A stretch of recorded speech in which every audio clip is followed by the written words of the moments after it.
देश प्रेम या देश प्रेम पर निबंध के बारे में बात करूंगा। तो सबसे पहले आपको रूपरेखा में लिखना है प्रस्तावना, दूसरा नंबर हेडिंग देश प्रेम का अर्थ, तीसरी देश प्रेम का क्षेत्र, चौथा आपका देश के प्रति कर्तव्य, पांचवी हेडिंग उपसंहार। तो सबसे पहले आपको प्रश्नोत्तर नंबर डालना है, उसके बाद में यहाँ पर लिख देना है स्वदेश प्रेम, नीचे लिख देना है, हमने वहाँ पर ऊपर लिख दिया है। और उसके बाद में पहली हेडिंग आप लगाएंगे प्रस्तावना, उसके बाद में लिखना स्टार्ट करेंगे।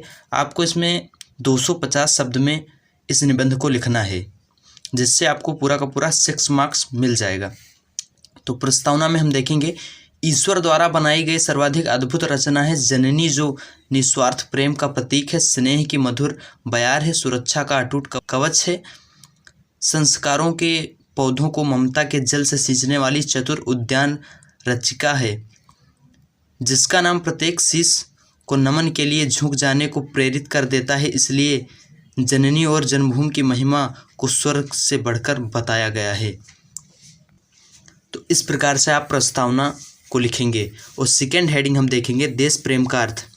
देश प्रेम का तात्पर्य है देश में रहने वाले जड़ चेतन सभी से प्रेम, देश की सभी झोपड़ियों, महलों व संस्थाओं से प्रेम, देश के सभी रहन सहन, नदी वन लता से प्रेम रखना, उन सबके प्रति गर्व की अनुभूति करना। सच्चे देश प्रेमी के लिए देश का कण कण पावन और पूज्य होता है। अब हम कोटेशन लिखेंगे।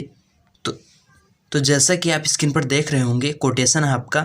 कोटेशन को आप काले पेन से लिखना, जिससे ये हाईलाइट रहे। सच्चा प्रेम वही है जिसकी तृप्ति आत्मबल पर हो निर्भर, त्याग बिना निष्प्राण प्रेम है, करो प्रेम का प्राण निछावर।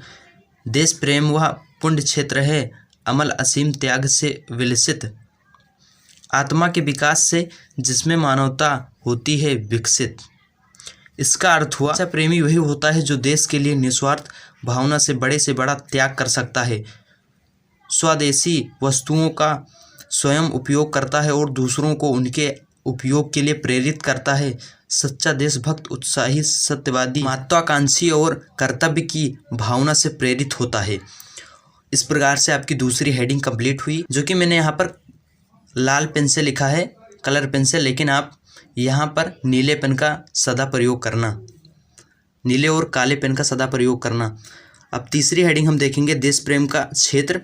देश प्रेम का क्षेत्र अत्यंत व्यापक, जीवन के किसी भी क्षेत्र में काम करने वाला व्यक्ति देशभक्ति की भावना प्रदर्शित कर सकता है। जिस प्रकार से सैनिक युद्ध भूमि में प्राणों की बाजी लगाकर, राजनेता राष्ट्र के उत्थान का मार्ग प्रशस्त कर तथा व्यापारी मुनाफाखोरी का त्याग कर अपनी देशभक्ति की भावना को प्रदर्शित करता है।